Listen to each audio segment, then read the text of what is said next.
Look up at the night sky. Really look. There are more stars in the universe than grains of sand on every beach on Earth. Our own galaxy, the Milky Way, contains an estimated 400 billion stars. For a long time, we assumed many of those stars have planets, and now we know they do. In the last 30 years, we have discovered over 5,000 planets outside our solar system. Some are gas giants, some are frozen rocks, but many are Earth-sized, orbiting in the so-called Goldilocks zone. Not too hot, not too cold. Given these numbers, you would expect the universe to be buzzing with life.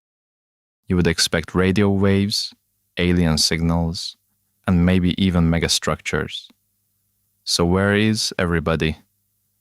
This question has a name. It is called the Fermi Paradox. And today, we are going to explore the most terrifying, hopeful, and strange answers to why we might be completely alone. The year was 1950.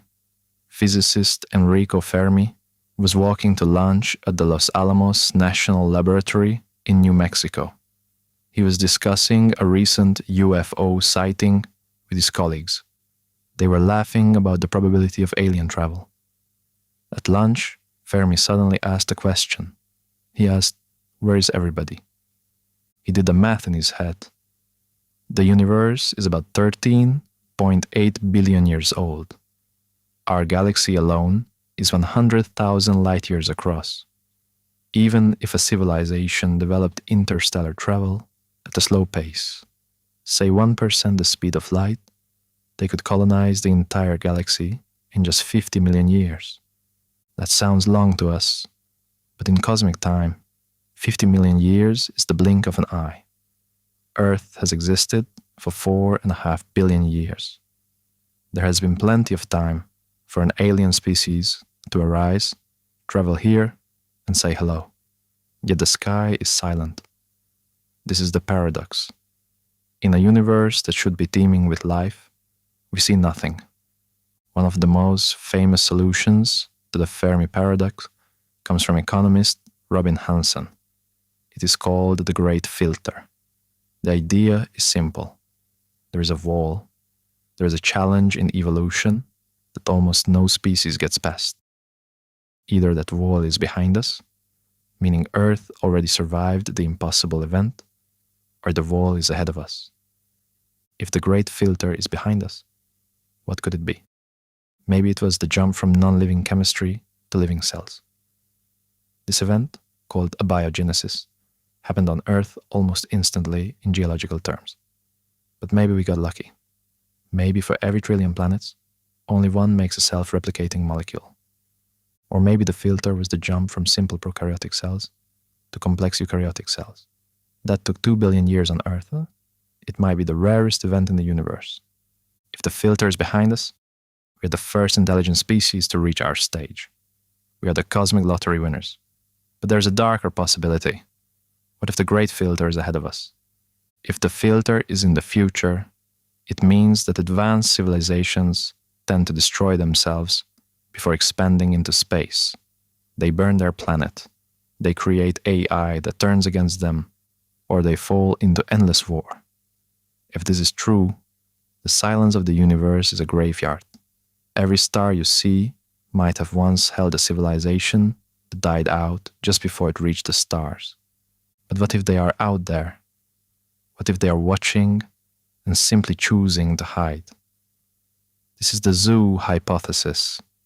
It suggests that advanced aliens know we are here, but they are following a strict policy of non-interference. Think of Earth as a nature preserve, or think of us as an ant farm.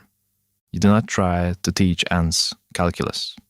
You do not try to give them nuclear power. You just observe. To the ants, your hand moving the glass is an act of God, a force they cannot explain. If a civilization is millions of years older than us, their technology would look like magic. They could hide entire planets.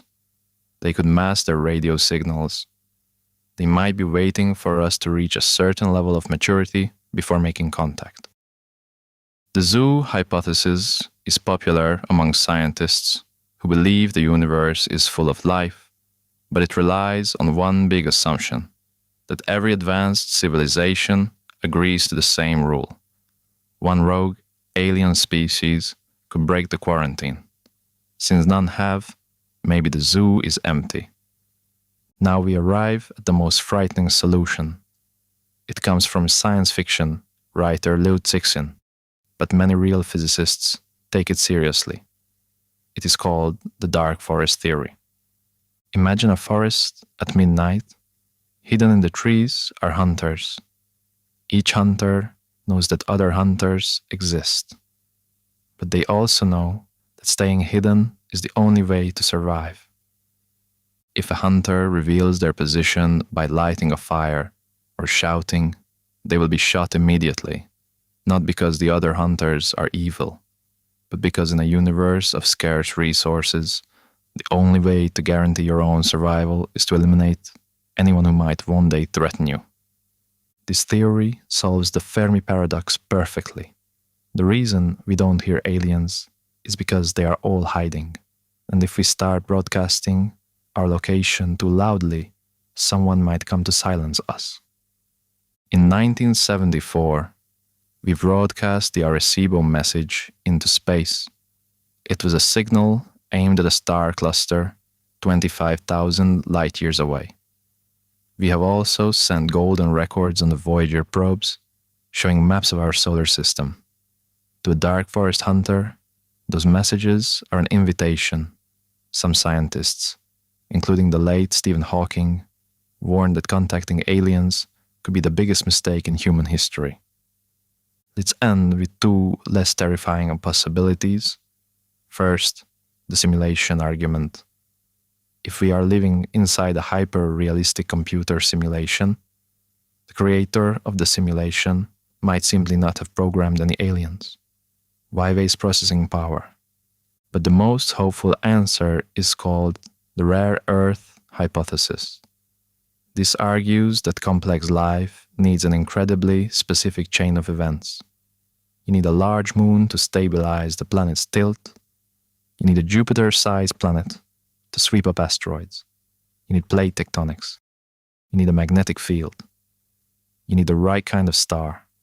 Our Earth might be 1 in a trillion. Maybe microbial slime is common. But complex, multicellular, intelligent, tool-using life might be unique to Earth. If the rare Earth hypothesis is true, we are not alone because we are lonely. We are the only intelligence in the galaxy. That is a heavy responsibility. It means we are the eyes and ears of the Milky Way. It means we have a duty to survive. Not just for ourselves, but for the entire cosmic experiment of consciousness. So how do we find the answer?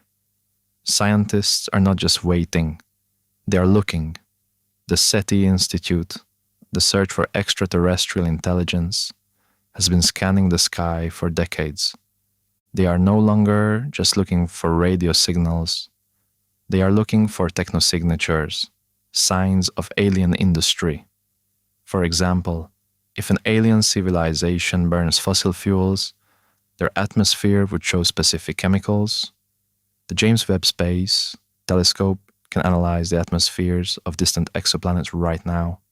We are also looking for Dyson spheres, hypothetical megastructures that harvest a star's entire energy. If we see a star dimming in a pattern that nature cannot explain, we will know. We are, for the first time in human history, one telescope observation away from changing everything. For now, the universe is silent. That silence might feel lonely, but there is another way to see it. If the great filter is behind us, we are survivors. If the dark forest is real, we are still hidden and safe. If the rare Earth hypothesis is correct, we are incredibly precious. The stars are not empty. They are waiting. And we are still young. We are still learning. We have only been listening for 80 years on a cosmic scale. That is like waking up at dawn, listening for 5 seconds, and declaring the forest empty. So keep looking up, keep asking the big questions, build our telescopes, explore our planets, and maybe, just maybe, one day, someone will answer. Thank you for watching. If you want to dive deeper into the Fermi Paradox or the James Webb Telescope's latest discoveries, hit subscribe, because space is the only frontier that truly has no end.